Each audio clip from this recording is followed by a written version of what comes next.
Hello everyone and a warm welcome to Nestor's Bioacademy. The main purpose of this video is to take us through the introduction to cell physiology, with the main objective of this session being that by the end of this lesson, there's need for you to be able to define what cell physiology is and for you to be able to describe the structure of the cell membrane and the functions that it plays in the cell. Prerequisite to this lesson, there's need for you to be able to remember and know what a cell is, what cell organelles are, and the roles that the cell membrane does in our living bodies. If you recall, in the previous topic, we were introduced to what a cell is, and we defined the cell as the basic structural and functional unit of life. That is, it is within the cell that all life processes take place. All the various physiological processes that are very important in maintaining life do take place inside the cells. We learned further that a cell is made up of various structures which perform specific functions, and these structures were referred to as the cell organelles. And the cell membrane is one of such organelles. Do you remember the roles of the cell organelles that we listed? Okay, so let's explore this further. So just like what you can see on the screen are representations of the two main types of cells that we learned. We learned about the animal cell and we learned about the plant cell. There were so many similarities between them, that is in regard to the kind of organelles they have. But if you're also keen enough, you must have realized that there were some organelles you are finding in animal cells, which were absent in the plant cells. For example, in the animal cells, you are having the centrioles, which are lacking in the plant cells. In the plant cells, you are having the cell wall, you are having the chloroplasts, and you are also having the large centrally placed subvacuole, all of which were absent in the animal cells. So having looked at the cell, now what do we mean by cell physiology? What is the study of cell physiology? When we talk about cell physiology, we refer to the study of the cell functions. The cell, as we have just mentioned, is the basic functional and structural unit of life. So what are these functions taking place inside the cells? Physiology is a branch of biology that is always concerned with studying how structures function, what are the mechanisms, what are the processes through which structures function. So if I was to talk about kidney physiology, that will mean I'm interested in learning about the functioning of the kidney. If I was to talk about heart physiology, I'll be talking about the functioning of the heart. So if I talk about cell physiology, I'm referring to what are the functions of the cell. So the study of the cell functions is what we always refer to as cell physiology. And for the various processes to take place inside the cell, this means there's always constant movement of materials in and outside the cells. Because the various processes taking place inside the cells, they're going to need materials for them to take place. And once the processes take place, we have end products which have to be moved out of the cells. And therefore, it's very important for us to understand what is the structure of the cell membrane and how does it relate to the various functions of the cell. So the illustration given to you represents a more modern way of understanding of the structure of the cell membrane.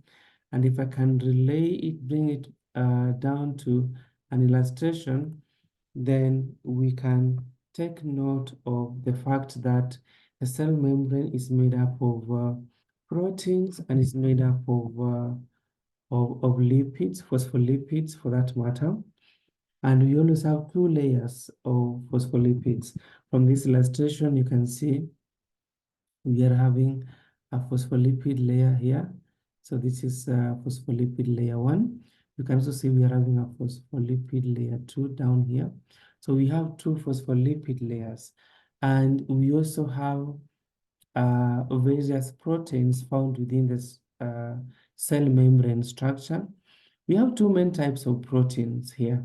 We have proteins making up the protein channels, like you can see, even though we are having an extensive network of the phospholipid layers, at various breaks, we have protein channels, which make it possible for materials to move in and out of the cell. But we also have within, on the surface of the cell membrane, we also have some embedded proteins we find there. So you can find some proteins embedded in the structure, and we also have proteins forming protein channel, which facilitate movement of materials in and out of the cell. But traditionally, the cell membrane has always been represented this way, where we have a protein layer on the upper end, on the outermost end. Then we also have another protein layer on the innermost end. And these 2 protein layers are sandwiching 2 phospholipid layers in between. So that is why for a long period of time, the cell membrane was always referred to as a sandwich, because it is made up of 2 protein layers sandwiching 2 phospholipid layers found in between. So this is the traditional understanding of the cell membrane, representation of the cell membrane structure. However, several studies have revealed that the protein layer is not as continuous as represented in this illustration. And that is why many times you always, in the modern understanding and representation of the cell membrane, we always find the phospholipid layers represented as shown below. And then occasionally along the length of the cell membrane, we always have some proteins embedded in the structure, but it still remains well understood that the cell membrane is a structure made up of protein layers and phospholipid layers. And there's need for us to understand what are the main properties of the cell membrane. If you can recall from our studies in the topic of the cell membrane is a semi-permeable structure. We can also refer to it as a selectively permeable structures. Permeable means it allows materials to move in and out of the cell, but in a very selective way. And what is the basis of this selectivity? Mostly the basis of this selectivity is down to the size. So the cell membrane is known to always allow the small-sized molecules to move in and out of the cell, but it does not allow the large-sized molecules to move in and out of the cell. So when you say a structure is semi-permeable, it means it only allows the small-sized molecules to pass across it. So the cell membrane is always semi-permeable. It allows the small-sized molecules to enter and leave the cell, but it does not allow the large-sized molecules to enter and leave the cell. The cell membrane is also sensitive to changes in temperature and pH. Remember, pH is the measure of the degree of acidity or alkalinity of a substance. So what this means is extreme pH and extreme changes in temperature, that is temperatures above optimum. Here we are talking about temperatures above 50 degrees Celsius, for instance. Such extremely high temperatures and extreme acidity and alkalinity can always affect the structure and the functioning of the cell membrane. Now, the cell membrane is also known to possess electric charges. That is, across its length, it has got positive charges, and it also has negative charges. The outermost surface of the cell membrane is always tends to be positively charged, while the inner surface of the cell membrane usually tends to be negatively charged. And for that matter, sometimes we always refer to the cell membrane as being a polarized structure. When we say it is polarized, it means the same as saying it possesses electric charges, and these charges perform a very critical role in influencing how the cell membrane interacts with the environment around it. And if you can recall from our study of the cell, we say that the cell membrane performs two main critical roles in a cell. It controls the movement of materials in and out of the cell, and also it encloses the cell contents, protecting them from mechanical damage. Even though we learned that the plant cells have got an additional structure around the cell membrane, which we're referring to as the cell wall. Remember, the cell wall is non-living.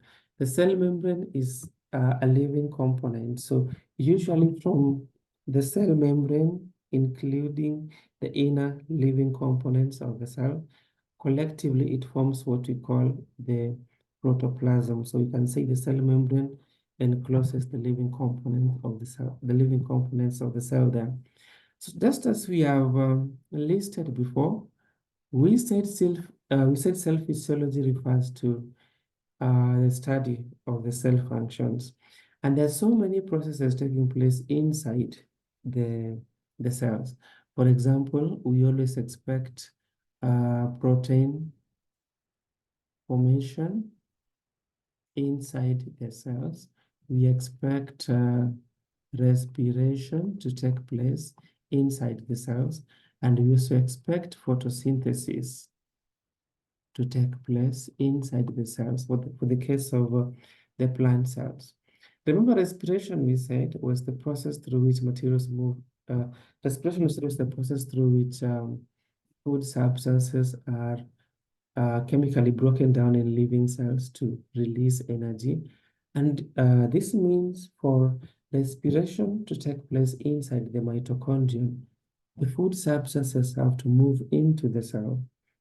And once they move into the cell, we must also move oxygen into the cells to facilitate the process of respiration.